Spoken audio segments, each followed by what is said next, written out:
Hi everyone, in this video we'll talk about ABI encoding and decoding. So EVM, the Ethereum virtual machine, understands the bytecode only, and ABI is basically application binary interface.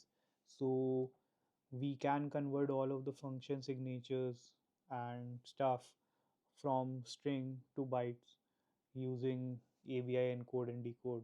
So basically, converting data into bytes is encoding, and converting data back from the bytes is decoding. So let me help you understand it better by showing you a demo on the Remix IDE.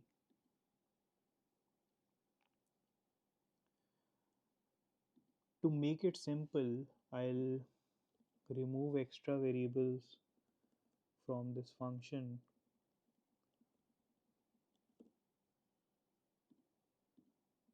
We'll just keep two variables, one uint and one address type, and that would still do the job.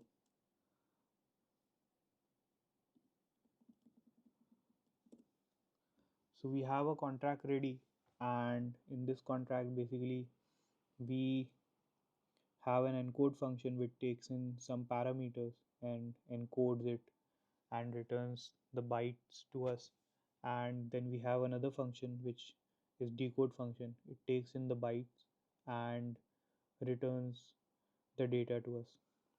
So we'll compile it and then we'll deploy it.